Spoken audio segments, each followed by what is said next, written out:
So welcome everyone. This is our meeting number 5 for Science Communication Without Borders. We invite here representatives of different science communication organizations to talk about their experience, to share their know-hows, because we felt that there was lack of such place where people can exchange experience and exchange tips and tricks and ask each other how they do certain things. And it's always important to do this exchange to do communication better. So Lyubov here and Marina are also part of the team of organizers. And probably next time Marina will be the host, I hope. And today she was so kind to also organize everything with Christian, coordinate the meeting. And what we will do now is to invite, Christopher to give a talk about imaginary, and we will take time for a Q&A session. And we always do 2 halves of the Q&A. One is on the record, another is out of the record if there are any special additional things people were too shy to ask for the record. Right now we are recording, and this recording will be published on YouTube afterwards.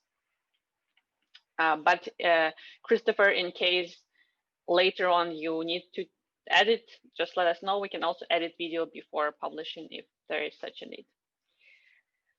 My name is Victoria. I forgot to say that. I'm currently located in Munich. I'm a neurobiologist by training, working currently as a product manager, and I'm coordinating 15x4 Munich. That's an organization that creates science communication events with lectures. We used to be offline, now we are online. Hopefully sometime in the future we'll be back to offline. But we are very curious how people do the online things. That's why I think tonight's talk is very interesting to me personally and to our organization. Maybe we can learn something, improve, because we feel we are not so great at online things yet, since we didn't have much experience. And Christopher, I invite you on the stage. Please share a bit about yourself and then present your project. Yeah, it's very nice to meet you all, and thanks again for the invitation. It was really a big surprise to be in contact with Lyubov again. She was one of the first persons that I met when I actually started working for Imaginary. I was just coming out of university, basically, and Lyubov wrote to us when we had a big summer hole, when no employee was basically in Berlin, everyone was on holidays, and we just sat for really good matcha coffee to talk about science communication and her project as well as ours. I will just share my screen right now.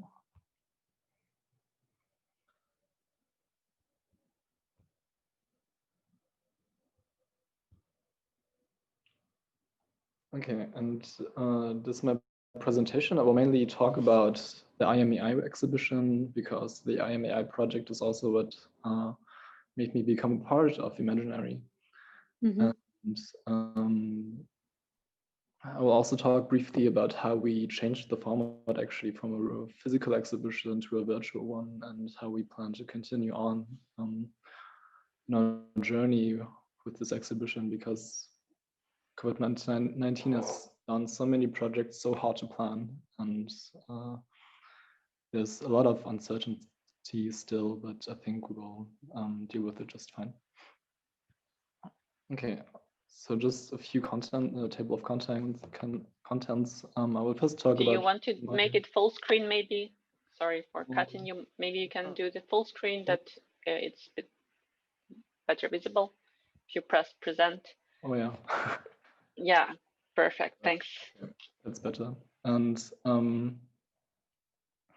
I will first talk about how I got into science communication, and then talk about the philosophy of science communication at Imaginary, and then more about how we did science communication and the 𝗕𝗍 exhibition, and then what my take on rethinking science communication actually is. Yeah, but I'll talk about that later. It's actually important to say that Imaginary is a science communication company that is specialized in mathematics. And for me, coming from the humanities, I studied literature and media in a small town called Münster. And basically having this humanities background proved to be really really interesting for the company, actually, for the team, because I had like different stances on science communication in general, and it also enriched my my basically understanding of what science communication can be, yeah, as having this other perspective. But my journey actually began when I was working at 𝗕𝗍𝗄𝗺, a festival for computer games and for artistic computer games, actually. A really special place that's trying to give a place to developers that are not in the industry, but more of have like personal projects. And I met someone who was already working for Imaginary at the time, 𝗕𝗍𝗄𝗺𝗺, who would become a mentor and become the person who would fill me in into a lot of details and a lot of practices in Imaginary. And I talked to him first about his hardships, actually, because he was someone from Argentina working on a project that is in German. And even though his German was pretty good, it was not his mother tongue. So it would really take him a long time to communicate a lot of things with stakeholders and also with venues and with other partners.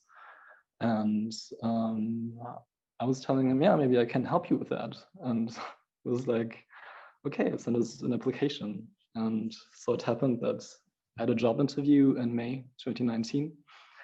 And yeah, it was my first time actually being like applying for a real like kind of corporate job, and also the first time of working in a non-profit environment. And yeah, from that point on, I actually had to start thinking about what science communication means for me, because with not having this mathematical training, I really thought that I could, like there are different things that I can put on the table. And this is a photo of the team dinner. You will see Sebastian is a gentleman with a really big bowl in front of him. Sadly, he's not with Imaginary anymore, but we still invite him to our dinners. So he's always welcome to come. Just a few points on Imaginary in general. Imaginary was founded at this place in the south of Germany, really beautiful spot in the Schwarzwald in a Black Forest region. In the year 2007, the MFO, which is one of the renowned places for mathematical research, decided to get more projects on to popularize mathematics through visual means. And the first Imaginary exhibition that we did was actually specialized in just that, playing around with algebra and visualizing it in sensual ways, basically. And then we became like a stable project from this institution, and we went on to getting a prize in 2013 from the German Mathematical Society. And then we went on to become more and more independent from the MFO. And it was until 2016 that we gained independence as a nonprofit with an office in Kreuzberg, Berlin, which I'm currently in right now. This is the photo of our team in 2019, sadly without me because I arrived a few days later. We're still lucky to have company-wide workshops at the MFO because it's just a really nice place, and we always use that as our bonding time, basically, because we have a company have a lot of international members that do not live in Berlin, So meeting them at the MFO is always really a pleasure and like really important for our team dynamic. This is our website, and our website is really important to us because we put everything that we work on online as open source. This is basically the way we do open and interactive mathematics, and we have a really big community of mathematicians and science communicators that join us in our endeavor. So the website is a really big place of treasure, I would say, where you can just browse around and explore lots of interactive apps, exhibits, pictures, documents, texts, and so on.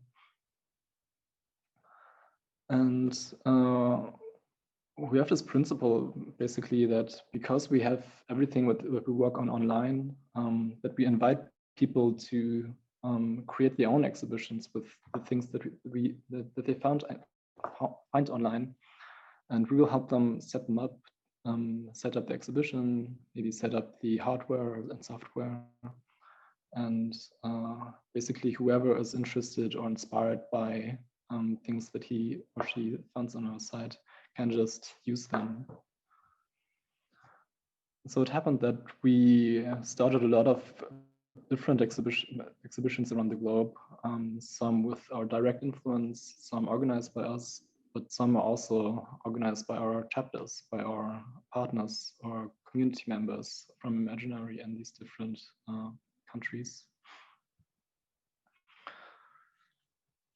These are some of the more major projects that Imaginary has been working on in the last 10 years. I can't tell you a lot of things about most of them because these were all before my time, basically.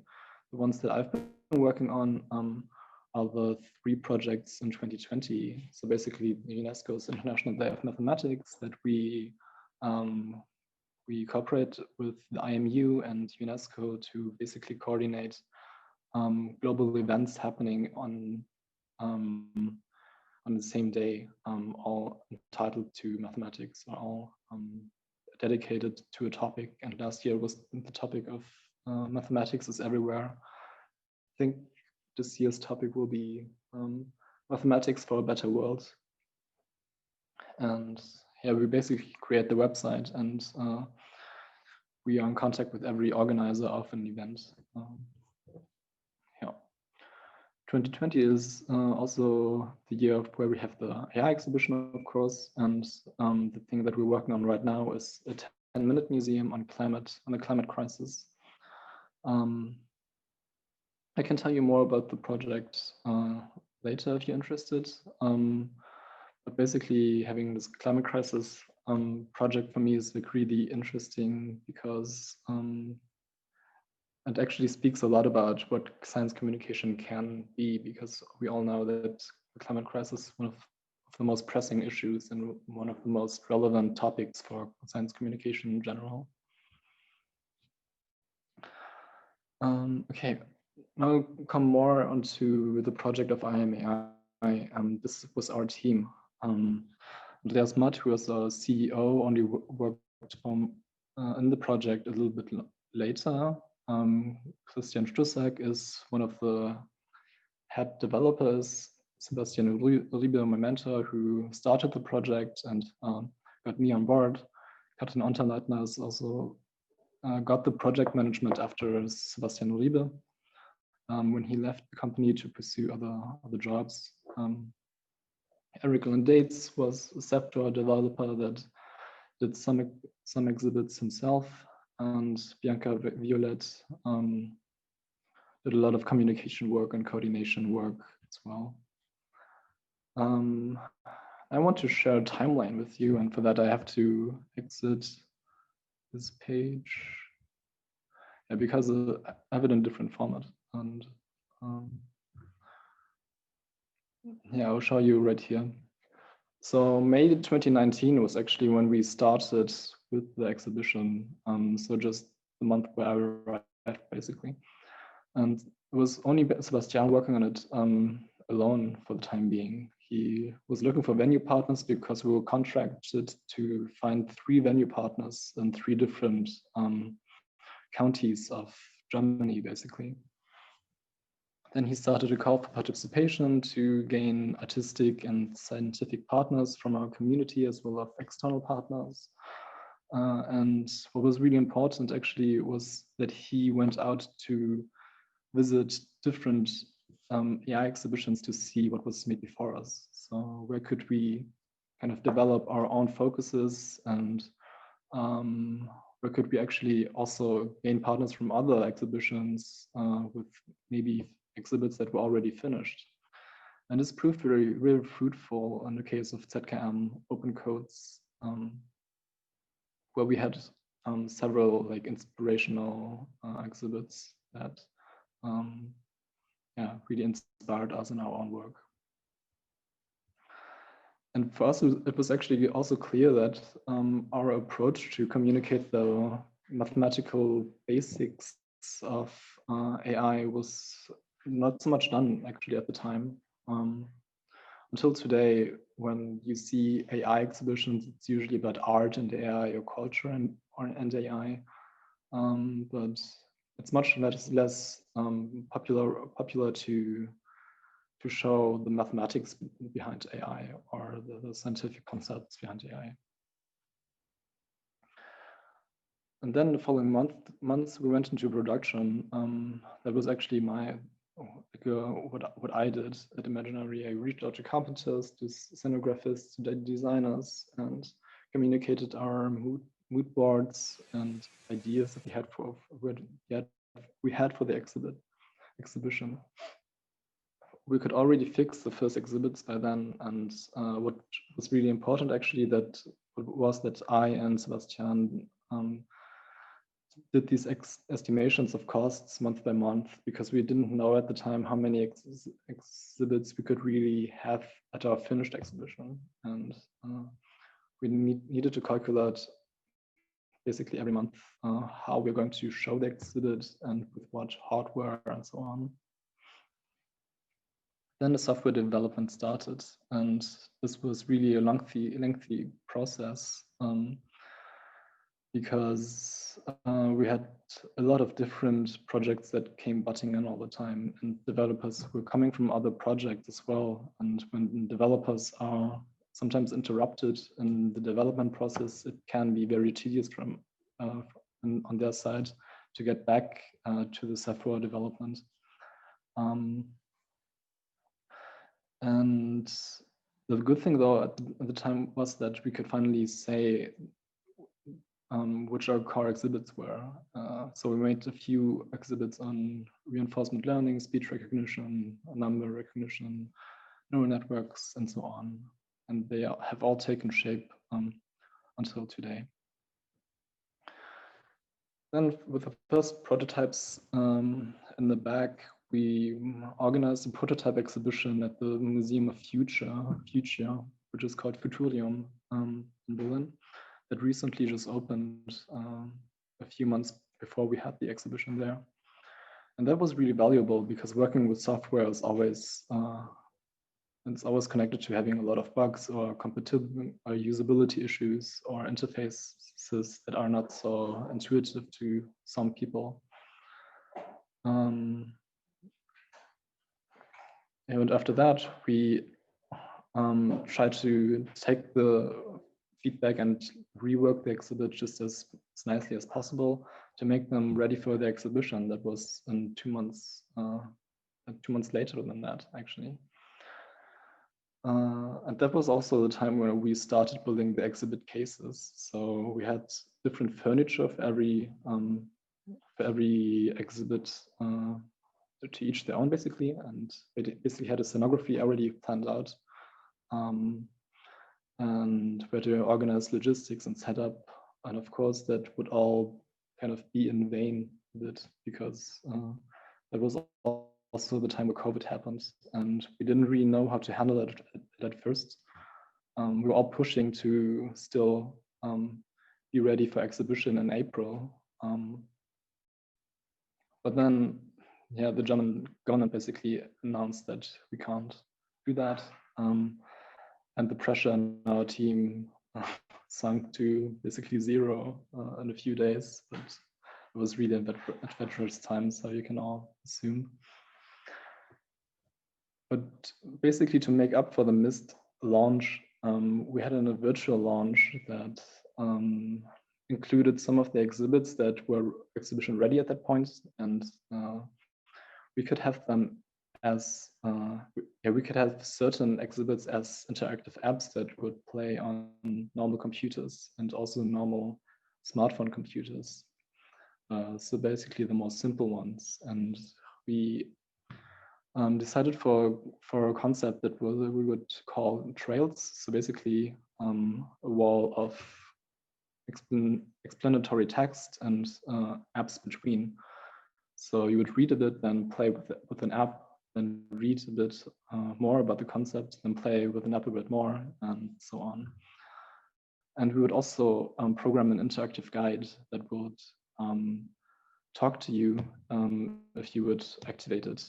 And I think in a time where students or like even school children can't really enter school, I think these kinds of formats are really important to kind of give alternative learning opportunities for them.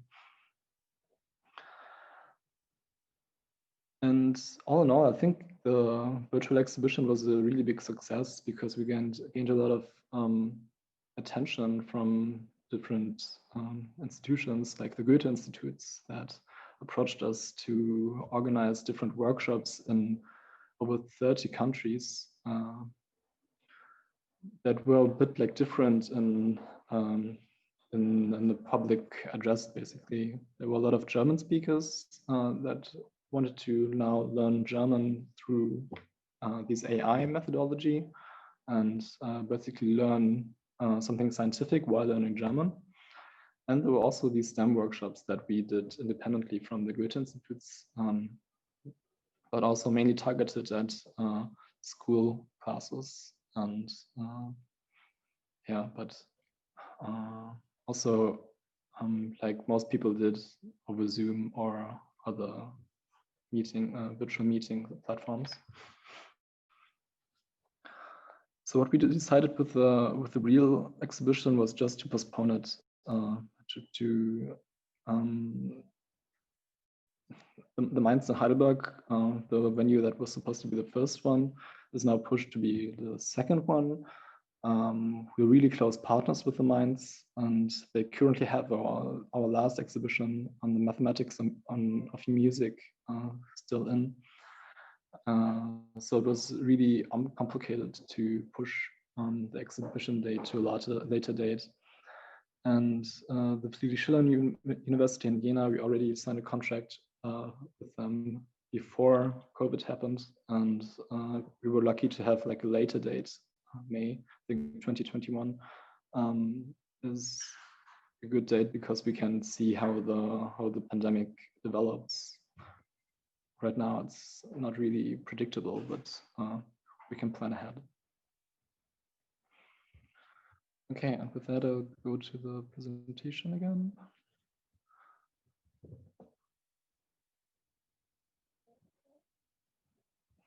Oops, present.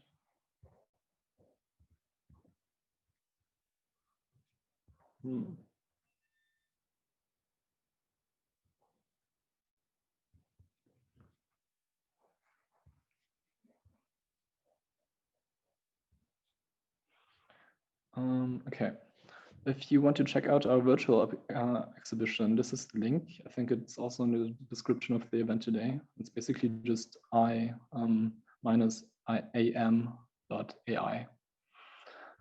But I will show you a bit what we wanted to do with like the science communication approach that we had with the exhibition in its entirety. So what I already said was we wanted to communicate the basic concepts of AI at an entry level, so everyone would understand it, basically. And with this, we had neural numbers, for example, where we trained a number recognizer with 300 images, and people would play around with that. and see how high the probability was with a really small sample size of training data. And you can see here that I drew a 2 that I think everyone would recognize as a 2. But the computer, like the recognizer, is still not so sure. Are you sharing this screen where you show something? Do you see the slide with neural numbers? No, I see the slide. I am AI timeline. Okay, now. Okay, perfect. No. Now, yes, thank you. Perfect. Okay. Before. Okay, thanks for telling me. But if you can see that no, too, we still don't see. Like you showed it, but then it disappeared. Yes. Now we do. Yeah, maybe let me reshare the screen so I can just put the correct slides. Okay. Oops. Okay, now you see it, right? Okay, and yeah, we basically trained a recognizer. We have these different options of recognizers. One that is only trained with 300 images and would not show any certain probabilities for the 2. And then the different recognizer that was trained with 1,500 that is actually already pretty sure that the image that I drew is a 2. So that was our really easy way to introduce things like training data or probabilities to general audience that could play around with the exhibit as well, right? You could try to trick the recognizer, for example, or you could see which kind of style of handwriting the recognizer does not really recognize as well. Then we have other exhibits that started really easily, like this one, where you're basically playing a neural network, and you're the one adjusting the weights and biases. And on the left image, you can just see like a really simple neural networks with with just not a lot of connections and not a lot of weights and biases, basically. We would gradually increase the complexity of the networks to then a real sample, or like a real exercise. And we would then show networks that would actually be used to transfer Fahrenheit into ● for example. And yeah, this is a exhibit that is actually that gets more complex through progression and through experimentation as well. Then we have some exhibits that communicate through visual expression. I think this comic that we are going to exhibit is like really beautiful because it has like some very interesting like visual ideas or like illustrative methods to explain what artificial intelligence can be for the society. And also by having this comic style, basically, this graphic novel style, it's really approachable for every kind of visitor. Yeah, there's another exhibit that uses this kind of visual visual communication. This is an exhibit that shows different resources used, the ecological footprint basically of AI systems, and kind of branches out. It's a very complex exhibit as well, but I think just having this visual impression of it is actually like a really big message, and a message that everyone without reading the contents of it will already understand. But the authors of this exhibit also have like a 20-page essay to go with the exhibit that we will also show in the exhibition. Then we have another exhibit that will show the complexity of neural networks by trying to open the black box. This is a program where you can talk to a computer, and the program tries to decipher what letters you have just said. This is Christian, our developer. He said something like, "I welcome you to my workshop," and you can see right at the bottom what the program recognizes is "I welcome to my work," something. Yeah, and I guess like this exhibit kind of shows how many steps are required for a computer to go from the sound wave of the voices to deciphered letters. And oh yeah, I'm already at the last slide. Maybe I was going a little bit quick with the slides before, but if you have any questions to the slides before, we can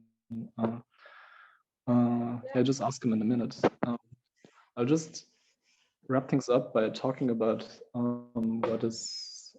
what became more and more important for me in science communication.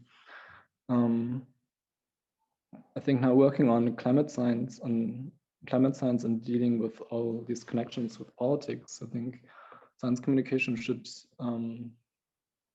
or science communication is doing a good job if it kind of shows the property of scientific knowledge. And I think it should show that science and politics are systems that have a lot of connections, but are also different from each other.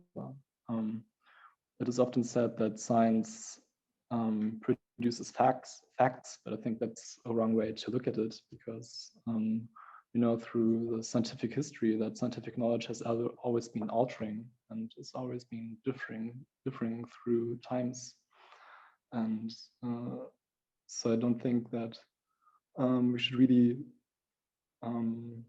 insist on like being like the communicators of truth, more like the communicators of scientific knowledge, what I would say.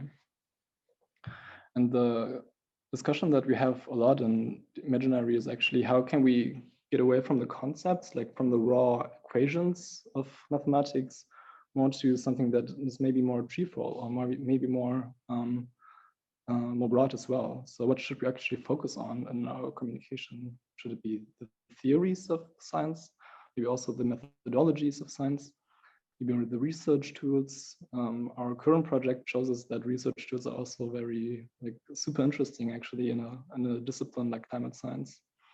Or maybe we can even we can focus on the biographies of scientists, which I personally like as well, because when we focus on the creativity and the aesthetics of scientific discoveries, we can really tell stories that can really transport the curiosity and all the wonder that's in science as well. And we can maybe get this kind of, we can maybe fight this cliche of communicating dry science and boring science to something that is inherently creative. And I think to make the point clear again, I think we can learn a lot by looking not only to science as it is today, but also through like the history of scientific knowledge, basically. Because there are a lot of things that were true in the 20th century that we would not consider true anymore in the 21st century.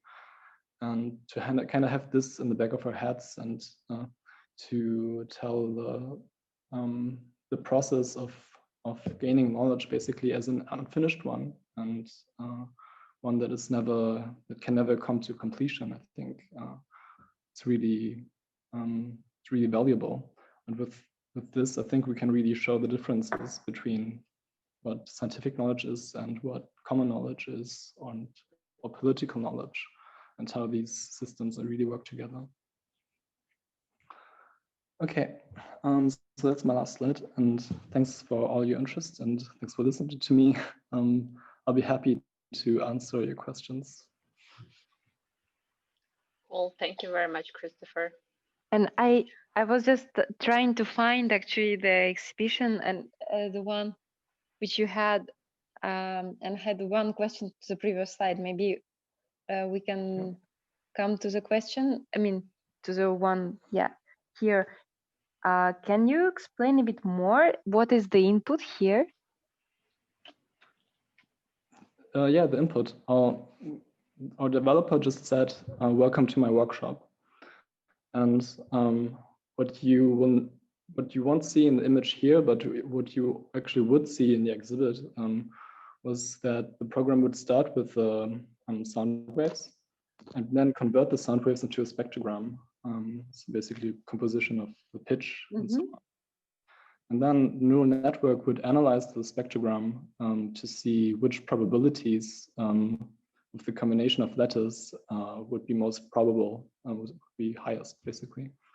And here you can see in the grid that sometimes there are letters that are not so visible, like the I is pretty visible, and the W is pretty visible, but there's an O also.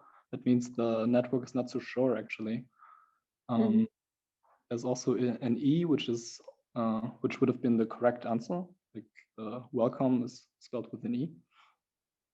And then the L is pretty probable. C is also pretty good.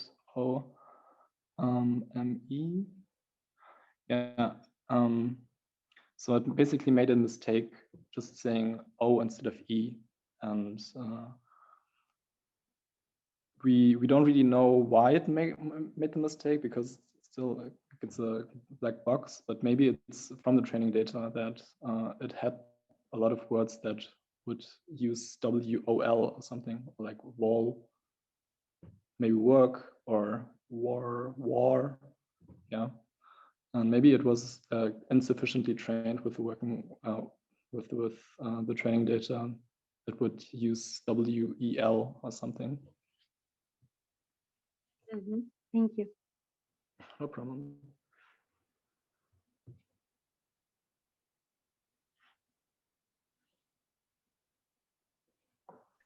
I have a more general question. Oh, sorry for that.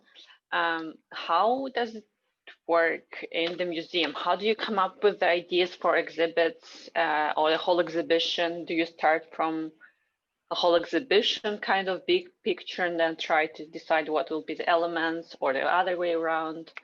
Who you consult with? That's actually a thing that is always very challenging for us at Imaginary. I joined the AI exhibition at the time where a lot of ideas were actually already discussed, but not a lot of ideas were already decided. And we had a lot of different parameters, basically. I mean, we kind of wanted to have a really good mix of artistic or like visual exhibits and exhibits that are more on the hard science, basically. In the current project, like the climate crisis project, we do a lot of brainstorms where we would just say every member who's interested in the topic would just propose different exhibit ideas where he or she would just give us a presentation on a topic for 5 minutes. And we had these brainstorming sessions for like 5 weeks or something. And then we would have a list of different ideas which we could actually start to curate. And then we would maybe see, oh, maybe, yeah, we can tell this story maybe, and maybe come up with this broader topic. But yeah, basically this is always very challenging because there's like so many parameters that you have to keep in your head. You don't want to have too many screens. You kind of want to have a good balance between visual things and not so visual things. And also you want maybe something on like the social impact of science, or on the biographies of scientists. And yeah, so it's always different, basically. I don't think we have a really good recipe, and yeah, just sometimes you just know that this exhibit really has to be in the exhibition, and sometimes you don't. Yeah. How do you make sure that the exhibits are really educational and also that they are understandable for general public? That is also a hard question. I mean, for the AI exhibition, I guess for some concepts, they're just so basic and so common, I would say, that like the answer would answer itself, basically. I mean, we wanted to have things on neural networks because that's what everyone's talking about right now. Deep learning is the most common AI method right now. And to your second point, how much the general public would really understand the exhibits. Yeah, that's also a hard question to answer, basically, because we always have the fear of being too simple, like being too trivial, and we actually want our visitor to be as engaged as possible, and that also means to not oversimplify things, right? And yeah, I mean, this is like a really practical question, actually, because there's like always things you can do in an exhibit to add more complexity without making it complicated. Yeah, sorry, I can't give like a too concrete answer because we would need like maybe an example or something. Yeah. But it's also like, so mostly it's based on the expertise of people who are in your team, right? So you discuss, would this be understandable? It's not like you have a focus group or you invite a test group of visitors to see the exhibits or the drafts or something. Well, we have these two, basically. I mean, of course, we work a lot internally, and then we show to certain, like, to visitors that are basically sometimes scientists, sometimes not. We have also scientific advisors that would help us in developing the exhibits. And yeah, working with a prototype exhibition that I mentioned before was also very important for us, because we could just talk to the people there, and we had a lot of visitors because it was a really big exhibition hall where we exhibited, where we showed the exhibition, and we had a lot of input that was really helpful for us. Cool. Any other questions? Yes. I also have some practical questions which might be easier to answer. The first one is about places where you exhibit your exhibitions. So do you agree before you even start planning with some museums that perhaps they will be interested in such an exhibition, or you just have an idea and then you know that some of the partners will agree to that? Yeah, well, for the AI exhibition, it was pretty clear that we had to use venues in certain counties of Germany because that was where the foundation that financed us is active. And we had already like certain partners that we worked with always, like the venue at Heidelberg. We always work with them because we're really close with them, and we can. It's easier when you work with someone that you already know because you know how the room works and how the spatial dimensions of the rooms are and how to do the scenography. And for the climate science exhibition, we actually wanted to make this a mobile exhibition, like something like a pillar that you could just place wherever, and people could just engage with this pillar and basically use the toy exhibits, or like have a lot of sides and a lot of exhibits on every side of the pillar. And yeah, we were planning to have that at different locations, like most different locations, like ministries, but also maybe malls or maybe schools or train stations or something. And I think the second part of your question was also how we would decide on these locations, right? Mm-hmm. Yes. Yeah, that's also like something, of course, that comes from, I guess, from experience and contacts. yeah, because Imaginary has like a certain like 10 years of experience already with organizing exhibitions. We already know who to ask and where to start asking, basically, and And then it gets easier as you progress, I would say. So will it be on your expense? Will it be on your expense that you organize it, for example, on the train stations, or will it be collaboration with the city and then it will be funded together as well? Oh yeah, that's very different too. The science centers that we work with are usually also kind of open source in this way. Mostly the agreement is that we give them content that they can show and they don't have to pay for our content. Yeah, so basically if you know like science centers that also have this open source philosophy, then it becomes really easy.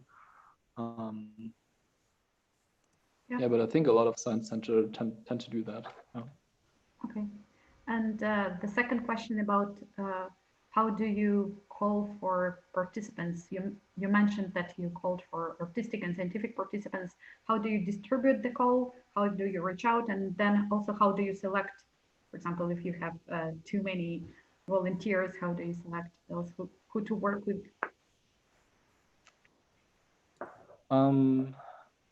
Yeah, we're lucky to have a really vibrant community of science communicators and scientists that we work with an Imaginary network. But I mean, for the AI exhibition, we basically had the call everywhere where we could, that made sense for us. Yeah, I mean, I had lots of, I put the call also in like media studies networks or like artist networks or like computer science networks. So yeah, basically we just had to spread the call for participation as wide as we could. And of course, then we get more projects back, but mostly we knew from the start with who we could really work with, I guess, because yeah, it's visible when they send you the proposal that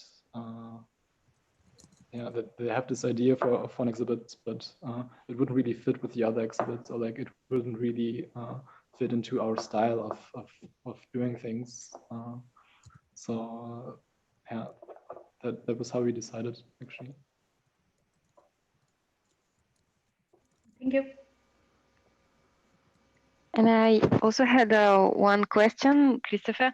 Like here before you finished, actually, we started to ask questions. There was Christian Duhamel, who is director of Animat, and he worked a lot with Senegalese scientists who also, right, I think some of them, they also tried to participate in the Imaginary. What do you have many projects in locations where maybe resources on making the real exhibition, right, are a bit limited? And how do you work with them? How do you manage to set up satellites there, for example? Sorry, my internet I think broke off a little. Can you maybe my voice was not so good. I was just asking, how do you manage to reach locations where it is not so easy to maybe have good internet or have a good connection? And yeah, well, our contacts in Africa are actually like really developed because our CEO always goes to all the conferences in Africa. I think there's the next Einstein Forum where they have a lot of mathematical topics, and he would just talk to the people directly there and see what they can do, help them, and so on. And but do you partner yeah, with associations, local ones, or it is just kind of self-emerging? Yeah, I guess it's more self-emerging in that sense, but we have the pleasure to work with the IMU, so they like we can share a lot of contacts through them as well. Yeah, because Christian, he really wanted to actually talk to you, but he needed to leave before. But Oh, okay. yeah, I don't know if you know any Not math, too but bad. they I mean, you can share my email account with him. No problem. Great.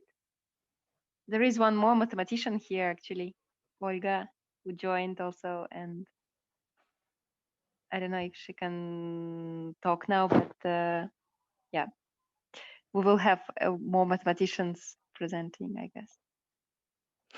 Okay, cool. Yes. Good. Any more questions from those in the call?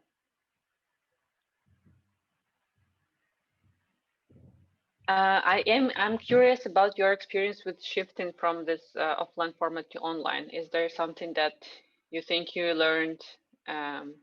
Maybe something didn't work out as well as you expected, or something really worked super well?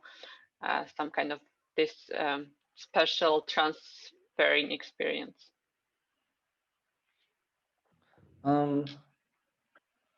I think it worked really well that we had a lot of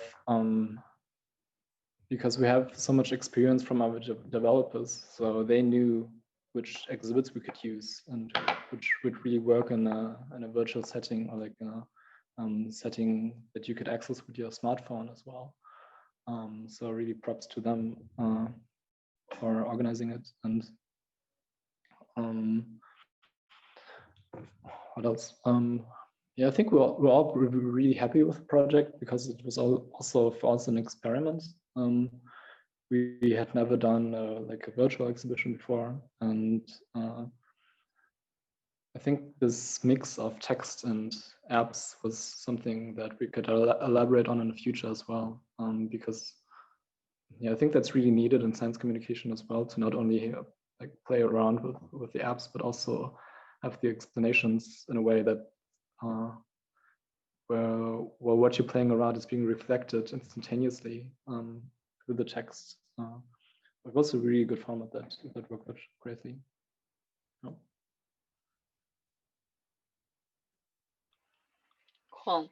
And for this online exhibition, do you have some metrics that you are following to see how many visitors come, how they interact with the exhibits and so on?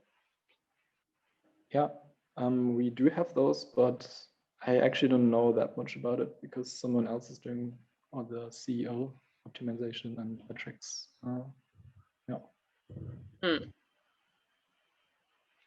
Do you know if there were any goals that you said, we want that this year there's so many visitors, or in the months there's so many? We didn't communicate those before, I think. But when it actually got online, and I don't remember the precise number of visitors we had after a week, but we were all very, very happy with the number. So I don't want to say anything right now, but yeah, we were all pretty That's fine. And how did you promote the existence of this exhibition? Of course, you wrote on the Imaginary website, but did you do any, I don't know, even maybe paid promotion to make people aware of the exhibition? With paid promotion, we don't have that much experience with. I think our CEO Andreas experimented a bit with Facebook ads, but yeah, we didn't talk a lot about that because our normal way of doing the marketing for things is just by sending emails to our partners, and basically everyone in the imaginary network, and also everyone that we admire as science communicators, like basically YouTubers too, or things that are active on Reddit, for example, too, or also Twitter. Yeah, I mean, we have so many, like we have friends that support us, so it becomes easier once you have these contacts and people that you work with regularly. Cool. So basically through the network and word of the mouth somehow. Yeah, that's cool. right. Are there any more questions, or maybe we can finish the recording part and do a small networking then. Mhm. Yeah. Okay, Yeah. then thanks a lot, Christopher, for your presentation. Thanks to all people who will watch us in the recording. Thank you for joining and watching, and check out the exhibitions for sure, and reach out if you want to interact more or you want to get in touch with Christopher. We will ask for his permission, and if he allows, share his contact. Sure. And we hope to see you in the other meetings.